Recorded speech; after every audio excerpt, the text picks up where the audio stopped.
Bismillahirrahmanirrahim. Assalamualaikum warahmatullahi wabarakatuh. Al-Fatihah.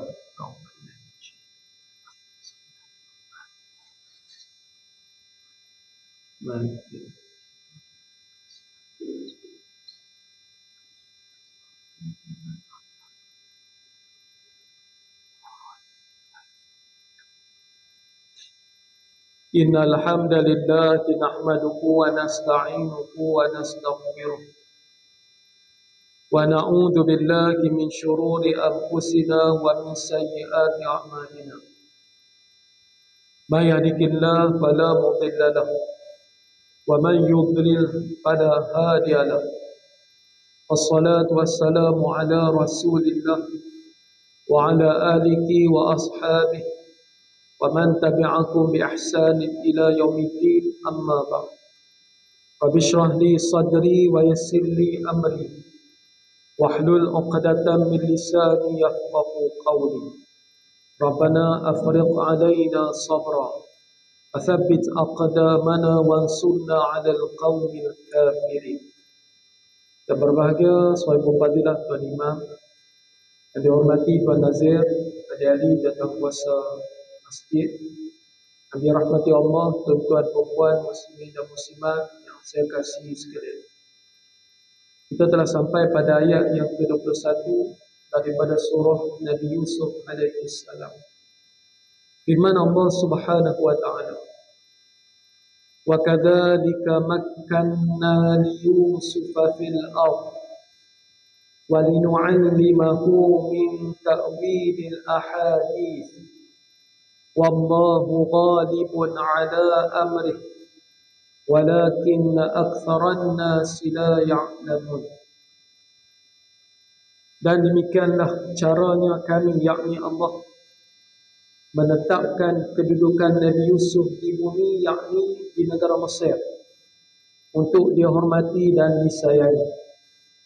Maksud daripada ayat ini, tuan-tuan perempuan yang budiman, meskipun Nabi Yusuf kelihatan semakin dihimpit dengan cabaran, akibat telah diperdagangkan orang, dan sebelum itu telah pun dizalimi oleh keluarga sendiri, Allah Subhanahu wa taala menyatakan kedudukan Nabi Yusuf tetap utuh. Maksud ayat ini juga makanna, ialah diberi kekuasaan. Yang ini bukan sekadar selamat di negara Mesir, bahkan dia juga akan menjadi sebahagian daripada kerajaan yang mentadbir negara Mesir pada satu ketika nanti. Dia adalah seorang yang dihormati dan disayangi kerana dua perkara. Yang pertama, selaku pemimpin. Oleh itu, tuan-tuan, perempuan dan saya, mana-mana pemimpin asasnya hendaklah kita hormati. Walaupun mungkin berlainan parti, berlainan aliran politik, bila mana dia buat satu tindakan yang normal, tindakan yang baik, hendaklah disambut dengan baik. Tetapi apabila mereka ini melakukan sesuatu yang bercanggah, walaupun kita menyukai mereka, hendaklah kita tinggalkan mereka, kerana kepatuhan kepada Tuhan adalah lebih utama. Ini adalah prinsip orang-orang yang beriman. Dan pada itu, tuan-tuan dan saya, adalah kita wasi, jangan kita sampai tidak berlaku adil ataupun tidak ada saksama kepada pemimpin yang bukan kita sokong. Demikianlah yang berlaku dalam dunia demokrasi. Ada pemimpin yang naik, ada pemimpin yang jatuh.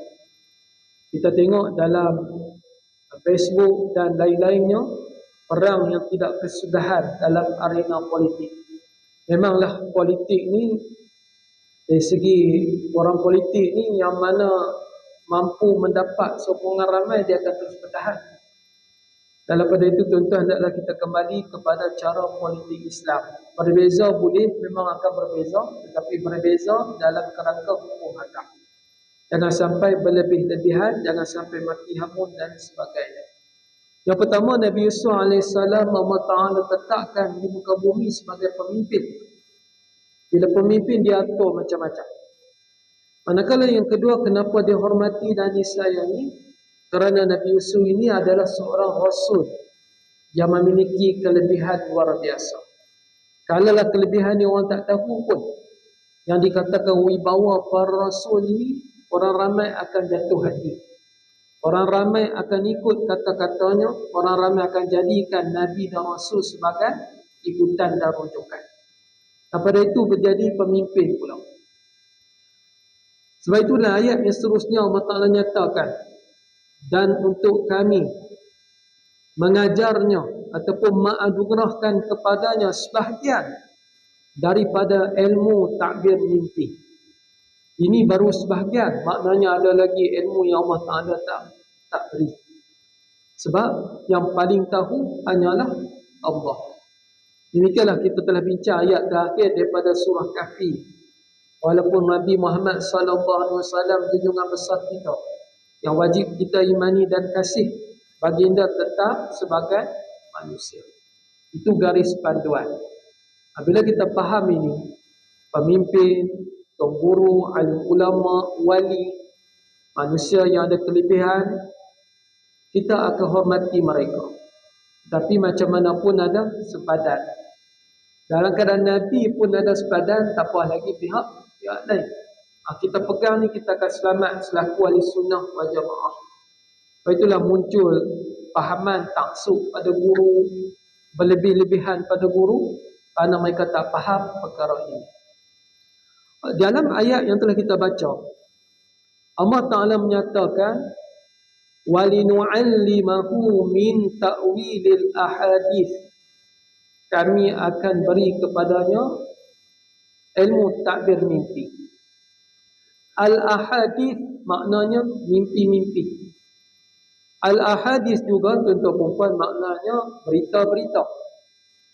Al-ahadith juga bermaksud wahyu-wahyu.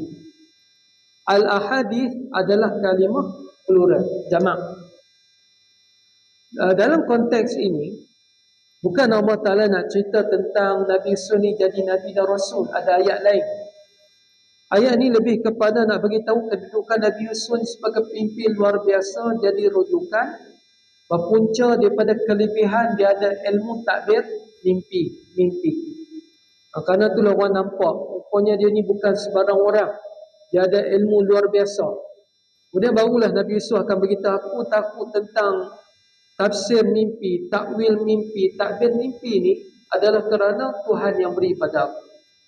Dan ilmu tu tuan-tuan terus berkembang sehingga ke malam ni.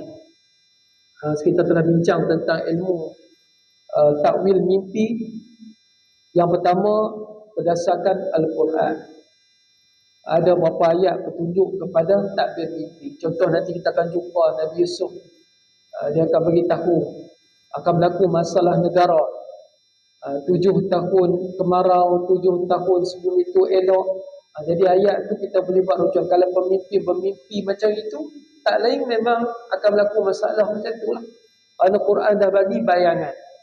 Pemimpin orang besar mimpi tentang benda ni, makna dia akan bagi tunjuk keadaan dalam negeri. Yang kedua, di dalam hadis ada beberapa maklumat tentang takwil mimpi. Contohnya yang pernah kita sebut, Sayyidina Umar mimpi keluar susu dari tangan. Itu kalau kita mimpi demikian, anak kita mimpi demikian, artinya apa? Pada Nabi bagi tahu kepada Sayyidina Umar, susu itu alamat ilmu. Maka maknanya pun ilmu. Manakala yang ketiga pula ialah tafsiran orang biasa. Tak ada dalam Quran, tak ada dalam hadis, berdasarkan pengalaman. Contoh kita ada pengalaman mimpi semikian. Mimpi contoh sajalah. Mimpi makan nasi lemak tepi bendang sawah padi. Mimpi 3 hari 3 malam. Apa pasal makan nasi lemak? Patutnya makan di warung. 3 bulan lepas itu kita pun dapat untung perniagaan. Kita boleh sabit barangkali siapa mimpi macam ni, dia akan dapat untung perniagaan. Hasil daripada duit sewa padi, dia buat berniaga, dia rolling untung. Jadi siapa yang ada mimpi macam tu, kita kena tanya, kamu ada sawah padi tak? Tak ada, tak kenalah mimpi tu. Tetapi kalau maklumat mimpi daripada orang biasa, nak percaya boleh, tak percaya pun boleh. Katalah seorang tu dia pengalaman, aku betul-betul mimpi aku dapat benda ni, aku dulu aku mimpi makan nasi goreng tepi padang getah. Kemudian aku jadi kaya raya. Kita tak percaya pun tak apa, sebab tak ada petunjuk suruh percaya pada individu lain pada para nabi. Tuan-tuan dan puan, ada orang yang mahir dalam ilmu seperti Imam Muhammad bin Sirin. Dia pandai buat Quran, pandai buat tafsir daripada hadis, dan dia juga Allah Ta'ala kurnia mimpi dia tu menjadi. Dan dia juga terkenal sebagai orang yang buat research. Syekh Imam Muhammad bin Sirin, seorang tabi'in. Dia pergi tanya orang mimpi. Syaratnya tuan-tuan, mimpi yang akan diiktiraf ialah mimpi mimpi tidur yang bukan akibat letih. Contoh, orang ni dia mengaku mimpi, dia minta kita tafsirkan, tapi dia tidur malam tu akibat terlalu letih, maka tak valid.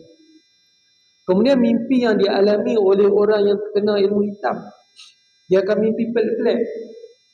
Ini mimpi ular, esok mimpi lipan, mimpi masuk hutan. Setiap mimpi tu makna sama je, iaitu dia terkena sihir. Jadi tak ada lipan ni apa makna, ular apa makna. Ataunya lagi ialah syarat mimpi itu sah ialah mimpi yang dialami itu bukan akibat tidur selepas subuh dan selepas asar. Kerana tidur waktu itu makruh, jadi tak valid. Sesuai tuan-tuan, saya katakan tadi, rujukan mimpi ni boleh kita ambil daripada orang biasa. Bukan nanti tuan guru, ustazah pun, imam pun. Kata dia orang biasa, tapi dia orang soleh. Dia jaga semayang, dia beragama, kita boleh ambil. Kita boleh pergi tanya kepada dia. Dan orang yang diceritakan mimpi, dia tak boleh sebar mimpi orang. Sebab dia sebagai pemegang amanah. Kita telah bincang mimpi yang baik elok dikongsi. Manakala mimpi yang buruk hendaklah hanya dicerita orang yang terdekat sahaja. Terdekat yang mampu memberi nasihat. Seterusnya tuan-tuan, katalah dia pergi tanya mimpi kepada orang yang keselak pendek. Maksud saya orang tak tutup aurat lah. Pergi tanya kepada yang free hair. Memang mahir mimpi dia menjadi. Dia bagi tahu orang tu betul. Dia kata minah tu sebut betul. Macam mana? Dia panggil istidraj.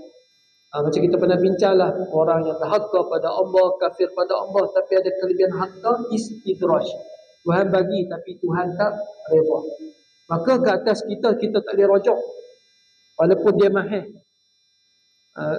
Kerana kita pergi berdamping dengan orang fasik, hukumnya adalah makruh kalau kita merojok ataupun minta nasihat daripada orang yang tidak mengamalkan agama. Hukumnya adalah makruh. Seterusnya adalah ayat. Dan juga kami mengajarnya sebahagian dari ilmu takbir mimpi-mimpi. Dan Allah Maha Kuasa melakukan segala perkara yang telah ditetapkannya. Yakni ini adalah satu mukjizat khas kepada Nabi Yusuf. Nabi-nabi lain tak dapat, melainkan Nabi Muhammad dan Nabi Yusuf. Akan tetapi kebanyakan manusia tidak mengetahuinya. Hujung ayat 21 ini makna yang penting ialah ketika Nabi Yusuf dah sampai ke Mesir, orang belum lagi tahu, melainkan hanya Allah. Termasuklah orang yang membawa dagang dia. Kafilah tu bawa pun tak tahu budak ni walaupun ada rupa paras yang menarik, tak tahu rupanya budak ni pandai bab mimpi. Tak tahu bahawa budak ini iaitu Nabi Yusuf akan menjadi seorang pemimpin pada satu hari nanti. Seterusnya maksud ayat, tetapi kebanyakan manusia tidak mengetahui ialah dalam kalangan manusia ada yang diberi ilmu bab takbir mimpi. Ada di kalangan, tapi manusia tak tahu, melainkan Allah saja yang tahu. Maaf saya tertinggal tadi. Antara Nabi yang mahir tentang tafsir mimpi adalah Nabi Khidir alaihissalam. Ayat 22. Walamma balagha ashuddahu atainahu hukman wa ilma wa kadzalika najzil muhsinin. Dan ketika Nabi Yusuf, yang ini hendaklah kita faham, Nabi Yusuf dah berada di Mesir. Jadi buat dagang daripada kampung asal yang disebut di wilayah Palestin, ikut setengah tafsir. Ada juga menyatakan tempat kediaman Nabi Yaqub dengan keluarganya kawasan Mesir juga, tapi Mesir ni diluas. Tuan-tuan tengoklah peta hari ni pun Mesir masih luas. Dia bahagian utara selatan. Kalau utara ni di sebelah laut Mediterranean. Kalau di selatan tu dah dekat dengan Sudan. Kalau musim dingin, kawasan utara ni dia panggil kawasan Iskandariah. Saya masa belajar tu saya duduk di Kairah tengah. Pernah juga sampai di Iskandariah tu naik kereta api yang jenis dia bakar kayu masa tu. Kemudian dia ubah dengan mesin nak sampai tu 6 hingga 7 jam. Kadang kami naik bas juga pergi. Kerana di Iskandariah tu ramai muhaddis, ulama hadis yang hafal jutaan hadis. Alhamdulillah kami sempat jumpa. Antaranya Syekh Ibrahim Al-Kattani, baru meninggal tahun sudah. Dia menghafal dikatakan 1,000,000 hadis. Dan memang bila dia mengajar hadis tu, dia tak ubah buku Sahih Bukhari pun. Dia baca, masa dia menyebut. Dan dia minta, kadang adalah sebagai orang tua, kadang ada jugalah nak terlupa tu dia minta. Belajar di depan dia baca dalam masjid. Amailah yang nak mengaji hadis tu. Dia mengajar waktu duha. Dan lepas maghrib kadang-kadang. Pelajar baca, maksudnya pelajar kadang tersilap. Dia terlupa betul. Sedangkan dia tak ada kitab. Baik, dia di kawasan Iskandariah, ialah kawasan utara Mesir. Kalau musim dingin, sangat dingin. Manakala kawasan selatan, lebih tedah pada musim panas. Dingin tu bila dia sampai je, kalau tapi macam negara kita je lah. Rasa dingin macam hujan sahaja. Baik, kalau dulu Mesir ni hampir menjalar sampai Libya. Menjalar sampai Sudan bawah. Semua tu wilayah Mesir. Dan satu lagi istilah penting ialah wilayah Syam. Sekarang ni di mana Syam? Betul-betul Syam ialah hanya Syria sekarang. Dulu Syam zaman Nabi itu ialah utara Mekah, utara Saudi itu sampai dekat dengan Rusia. Kalau di belah kiri sampai ke tebing barat, yang sekarang ni Israel. Kalau belah utara ni dah sampai ke dekat dengan sempadan negara Iraq. Akibat penjajahan dah belah kek tu dinamakan nama masing-masing. Syam yang betul-betul center sekarang ni dah jadi negara Syria. Kiranya dalam peristiwa Isra' dan Mi'raj, Nabi berjalan nak pergi ke Palestin tu, lalu dulu area Syam. Maknanya Nabi berjalan sekitar yang luas, menaiki Buraq. Nabi Yusuf AS sudah pun sampai Mesir. Dan dia juga dianggap berasal juga daripada sebuah negeri di Mesir juga. Satu lagi pandangan kata Palestin pun sebahagian pada jiran Mesir. Kerana wilayah saya cakapkan tadi sangat luas. Poin yang penting tuan-tuan perempuan ialah Nabi Yusuf memang diperjalankan dalam tempoh yang panjang daripada negeri yang sudah jauh. Dia sampai ke situ. Bila dia sampai, kata Allah, dia hidup di situ. Yakni di mana tuan-tuan perempuan, di dalam istana ataupun tempat tinggal Al-Aziz, pembesar Mesir. Dia dianggap sebagai anak angkat. Ada juga menyebut dia ni sebagai anak yang disuruh buat kerja. Saya sebut anak, sebut kerja budak duduk buat kerja, tapi bukanlah anggap anak betul-betul. Sebagai budak-budak yang disuruh buat kerja dalam rumah. Tafsiran yang paling masyhur ialah Nabi Yusuf memang dianggap sebagai anak angkat. Apa sebab timbul dia sebagai anak ataupun budak yang kena buat kerja? Berdasarkan ayat 21. Bukankah Al-Aziz sebut ataupun Qitfir menyebut, apa kata, kita jadikan dia sebagai apa kata kita jadikan dia sebagai seorang yang berguna kepada kita. Kita takkan sebut begitu pada anak. Sebab anak memang insya-Allah bermanfaat. Takkan kita kata anak kita tentu dah setiap benda. Bila kata dia berguna, dia akan tolong kita, maknanya sebagai pembantu. Ada juga menyatakan sebenarnya sebagai anak. Sebab Al-Aziz mahu isterinya terima. Sebab ni orang luar. Dialah anak yang akan bantu berguna dalam kehidupan kita. Dia akan bantu apa yang patut dan juga dia jadi pendamping sebagai anak angkat kerana kita tidak ada anak. Itu maksud daripada ucapan Al-Aziz. Baik, akhirnya Nabi Yusuf AS pun membesar sampai peringkat umur yang sempurna kekuatannya. Kalau tuan-tuan perempuan biasa kita baca terjemahan tanpa tafsir, apa kita faham ayat 22? Nabi Yusuf dah balik. Cukup kan? Tapi rupa-rupanya dalam tafsiran Saidina Ibnu Abbas menyatakan umurnya dianggap 33 tahun atau sekitar 30 tahun. Macam mana boleh timbul umur ni? Kemungkinan yang pertama, yang kata para sahabat ni mereka baca Quran dan terang Al-Quran.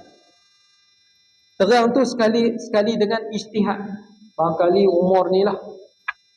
Yang kedua, kemungkinan ialah orang bertanya kepada Sayyidina Ibn Abbas. Ayat ni umur Nabi Yusuf berapa tuan? Dia pun sebut 33 ataupun sekitar 30. Boleh tak tuan-tuan perempuan nak kata, saya nak kata, jangan-jangan umur 50. Kalau 50 ni dah tua sangat.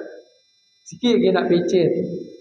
Kita kata bayar ini umur ni satu ijtihad, satu cadangan ilmu kerana berdasarkan hadis Nabi kata penghuni syurga ni umur tengah-tengah. Ada riwayat kata 35, ada kata 34, ada kata 33. Jadi bila kata sempurna betul, akal dah sempurna, tenaga dah separuh hidup dah, maka relevannya dalam sekitar 30. Kata tuan-tuan, kita kata yang penting besar, salah tak? Tak salah. Kerana Nabi tak sebut, Quran pun tak sebut. Hendaklah percaya umurnya sekian-sekian. Ini bebas. Dalam pada itu, apa yang kita bincangkan ni sebagai satu pengetahuan sampingan ilmu tafsir. Satu lagi pandangan daripada tabi'in. Barangkali macam tadi juga, dia menyampaikan ataupun ditanya, iaitu tabi'in yang bernama Ad-Dhahhak. Dia kata umur 20. Manakala Imam Hasan Al-Basri menyatakan umur 40 tahun. Berdasarkan sokongan Quran. Bila umur 40 ada sebutan tentang 40. Sebutan dalam hadis umur 40 tentang Nabi lengkap umur jadi Nabi ketika itu umur 40 ni maknanya kalau masih leka tak patut. Jadi bila disebut dah sampai sempurna peringkat umur dengan pengetahuan, dengan pengalaman hidup, dah bermula ketika umur 40. Ini semua adalah pandangan-pandangan. Ada juga di kalangan para ulama dia buat analisis. Dia panggil tarjih. Tarjih ni yang mana satu ni? Dia panggil satu kaedah pula. 40 ke, 33 ke, sekitar 30. Yang mana satu ni? Ada pula kumpulan ulama yang cuba tarjih. Mereka akan guna pakai Quran. Quran biasa sebut umur apa yang jelas, 40. Jadi dia kata 40. Ada pula katakan yang 40 tu ialah Allah Ta'ala sebut tentang manusia patut beringat umur 40. Tapi lah hadis Nabi sebut umur 33 ni, Nabi sebut penghuni syurga. Penghuni syurga ialah penghuni yang berasal pada bumi, orang yang beramal soleh. Jadi dia pergi kepada hadis. Hadis banyak sangat sebut tentang amal soleh. Jadi orang yang terkesan pasti juga orang yang beramal soleh di dunia. Jadi dia kata kaitan dengan umur syurga yang Nabi sebut ni, barangkali di dunia pun orang umur 33 dia tahu aku ni kalau aku mati umur aku sama. Maka ada juga yang katakan umur sedemikian. Dalam kaedah-kaedah tarjih yang paling popular ialah tabi'in dengan sahabat cakap yang mana nak kena ambil. Mereka menyatakan sahabat lebih dekat dengan Nabi. Satu juga kumpulan ulama. Satu lagi kumpulan ulama, dah apa-apa isu tuan-tuan boleh fahami kaedah-kaedah ni. Dia bukan kira macam tu. Sahabat cakap ke tabi'in cakap tak penting. Yang penting ialah sokongan hujah. Dia tak kira siapa dulu. Tetapi kalau Nabi cakap, Nabi siapa pun tak boleh lawan Nabi. Tapi kalau Nabi tak cakap, tabi'in dengan sahabat, siapa dulu yang kita nak ambil? Siapa dulu yang kita nak rojok? Ada yang kata ambil sahabat. Satu lagi golongan yang paling masyhur dunia ilmu ialah kita pentingkan kekuatan hujah. Dalam soal ini tuan-tuan, umur ni saya sulam dalam perbahasan saya ini, masing-masing masih win situation kerana dalil mereka masih lagi tak kuat sebenarnya. Tak ada yang kuat ni macam ni contoh. Bahawasanya Ibnu Abbas mendapat hadis daripada Nabi menjelaskan bahawa umur Nabi Yusuf 33 tahun. Full stop. Ataupun Ibn Abbas ini kata, aku meyakini, lain pada kata-kata aku tak benar, aku meyakin umurnya 33 tahun kerana aku yang paling dekat dengan Quran. Pempujahan tu mantap.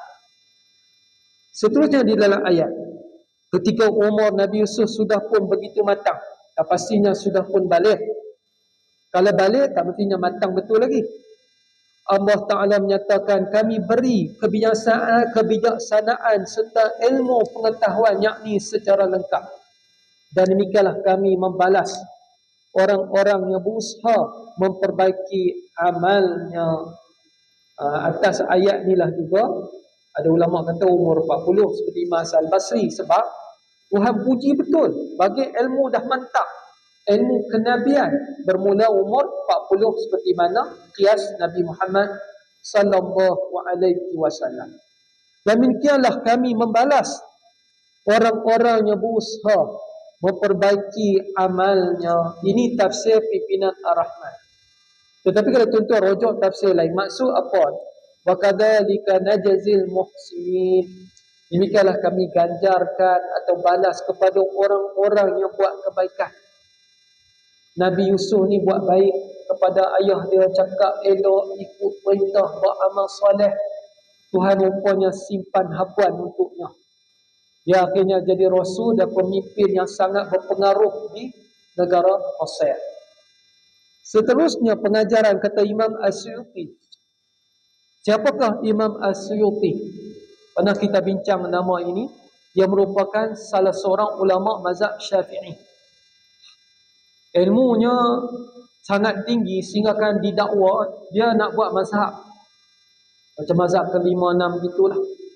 Anak murid dia kata kami akan support. Kami akan jadi pendukung, kami akan kempen mazhab As-Suyuti. Tapi dia kata memadailah dengan mazhab Syafi'i itu. Demikianlah dengan Imam Nawawi pun. Imam Nawawi adalah juru cakap di mazhab Syafi'i. Dia pun ilmu dia tu pun nampak sudut tentu boleh lawan lah Imam Syafi'i. Tapi dia kata memadailah untuk kamu kita rojok kepada Imam Syafi'i. Rendah dirinya Imam An-Nawawi. Di kalangan ahli ulama menyatakan tersebab jugalah Imam Suyuti tak berani declare dia ada mazhab sendiri. Ilmu fiqh ada, akidah ada, ialah kerana tulisan dia tentang akidah tak banyak. Tulisannya tentang usul fiqh juga tak banyak. Tapi hadis, tafsir, tentang ilmu mantik, ilmu bahasa Arab banyak. Itu je. Oleh itu tuan-tuan, pensyarah mana pun tak bolehlah mengaku mendabik dada ilmu banyak. Sebab kita kadang buat tesis, mengaji ni satu bidang lah. Tapi yang kata ulama dulu pelbagai bidang. Mahir belakang. Dalam pada itu juga apatah lagi lah orang awam. Orang yang tak langsung belajar macam tu, perempuan tak minat ilmu, pandai-pandai hukum pula dah. Dia cari salah. Cari salah tentu guru, memanglah tentu guru ustaz-ustaz kita nilai itu dan sebagainya. Kadang tersalah tu ada. Saya pun biasa tersalah. Tapi ada golongan mencari salah. Mencari salah dan ingin cari publicity. Cari keuntungan dengan menonjolkan salah. Kerana dia nak tonjol guru dia, aliran dia, mazhab dia. Ini salah laku dalam Facebook. Atau isu yang panas ialah tentang Datuk Ustaz Samsuri. Allah Akbar, kesian. Dia tu jasa besar. Atau bukti jasa besar yang hari Selasa TV Hijrah akan siar 30 minit.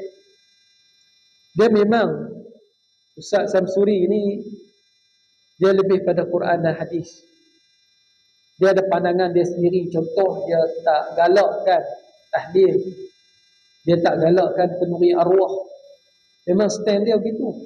Tapi kalau kita dengar kuliah-kuliah dia yang sangat tersohor di samping Ustaz Azhar Idrus kan, atau figure dalam medan dakwah, kita tak boleh hukum terus kerana mereka ni dalam video yang lain pula mereka kata ni pandangan nak buat-buat.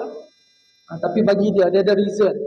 Bagi antara reason bagi Ustaz Samsuri ialah dia kata ada banyak kisah orang nak buat kenduri tahlil ni terpaksa buat, duit tak ada. Kalau tak buat malu. Jadi dia kata kita jangan buat budaya ni. Dalam pada tu dia menerang benda ni bukan haram, dia bukan membid'ahkan. Dalam pada itu ada juga kelompok yang keras yang kata macam mana pun Nabi tak buat. Apa yang kita buat ni tiru Hindu. Itu yang kita kena basmi. Itu yang kita kena lawan. Jangan tersalah lawan. Atau isu yang dijadikan bahan ataupun dia panggil umpan untuk benamkan dia ialah isu hina sahabat. Masih lagi berlegar. Kesian kan saya tengok. Contoh, ada beberapa Facebook mereka ni bela amalan kita.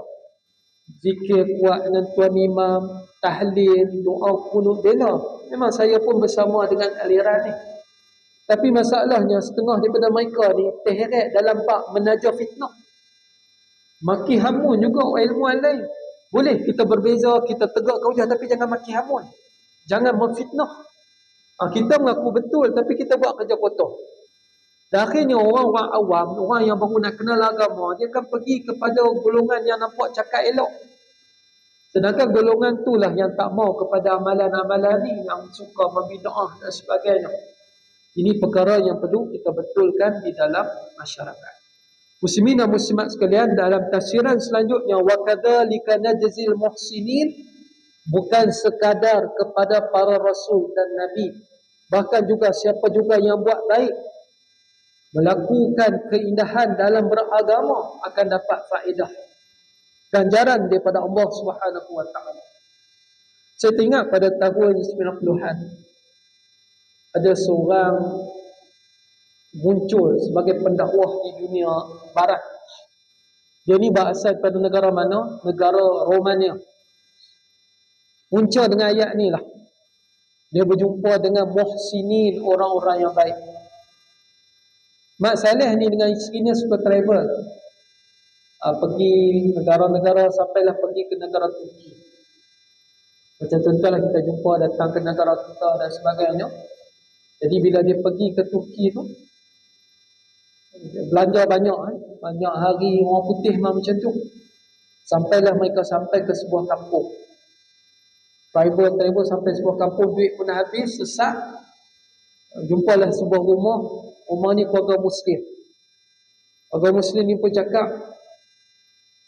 nampak cara sesak, kerana dah malam, kamu berdua duduklah rumah kami. Kami sediakan tempat tinggal. Masalah Romania ni pun seronoklah, negara sesak ada tempat tinggal. Mereka pun masuk, terus tertidur. Bila dah pagi, dah cerah, masalah Romania ni pun nak balik. Bila nak balik, dia tengok dalam rumah kosong, tak ada orang. Pakcik orang Turki yang ditemui semalam tu pun dah tak ada. Mereka dapat lihat ada rupanya depan rumah. Pakcik ni dengan anak pinanya sedang rest, tidur di bawah pokok, dan ketika itu musim dingin. Mereka bina macam kemah macam tu lah. Mereka meluru keluar tengok pakcik ni. Mereka serba salah. Rupanya mereka datang tu dah menyusah tuan rumah. Tuan rumah keluar, bagi mereka duduk. Rupanya dalam rumah tu ada dua bahagian dah. Tempat mereka tidur tu ruang tengah. Satu lagi dapur, tak ada bilik-bilik.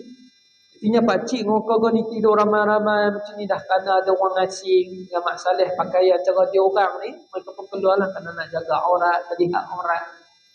Keluar, mereka sanggup korban duduk di luar. Tambahan pula musim dingin, tinggalkan dikatakan selimut pun mereka tinggal bagi Mak Saleh dua orang dipakai. Akhirnya mereka meluru pergi. Pakcik kenapa buat macam ni? Pakcik itu pun mungkin buat bahasa isyarat dan sebagainya. Dia kata kami orang Islam. Kami dia ajar bila terima tetamu kami kena layan. Dan mungkin maksudnya juga tak kira lah orang kafir ke yang perlu bantuan, sesat apatah lagi kami akan tolong. Bila dia terang dengan syarat macam tu, dekat Turki, menyebabkan perempuan isteri pada orang ni menangis. Kerana dia kata tak pernah jumpa orang baik macam ni. Akhirnya mereka tanya, pakcik kenapa sampai buat macam ni? Tak perlu. Pakcik tu senang cerita, dia kata kami ni orang Islam. Kami diajar ikut Quran. Quran ni lah yang kami baca. Saya tak tahu banyak lah maksudnya. Kalau tuan nak tahu banyak, tuan pergi cari orang lebih terang. Tuan balik kaji lah benda-benda ni lah. Yang kami percaya, kami yakin buat baik dibalas baik. Akhirnya kata-kata pakcik ni bagi suntikan. Dia dengan isterinya balik semula. Lepas tu mereka study Quran, baca selama 2 bulan. Mereka pergi kawasan tu lebih kurang bulan Oktober 1991. Dia tamat baca 16 hari bulan 1 1992. Dan pada 17 hari bulan 1 dia masuk Islam bersama dengan isterinya. Akibat dia jumpa orang yang baik. Orang yang baik tu pandai pujuk cara tak langsung beritahu bab Quran, rupanya menyentuh hati. Dia balik study bab Quran. Dan yang keduanya tuan-tuan, ialah kerana Al-Quran itu sendirilah baca beroleh kebenaran. Dan akhirnya lelaki ni ambil tusan kerana tabiat dia suka travel. Dia telah travel sebanyak dikatakan 120 buah negara dan telah berjaya mengislamkan seramai 1000 orang. Masya Allah. Dan saya dia akan dapat faedah ayat ini di samping kita juga berhak, iaitu Allah lah yang akan membalas ataupun mengganjarkan kepada orang-orang yang melakukan amalan yang baik. InsyaAllah kita sambung pada kuliah berhadapan pada ayat 23, peristiwa yang berlaku dalam bilik ataupun rumah Al-Aziz. Wabillahi taufiq wal hidayah. Wassalamualaikum warahmatullahi wabarakatuh. Bismillahirrahmanirrahim. Allahumma faqihna fid din wa 'allimna ta'wil wahdina siratal mustaqim. Walhamdulillah.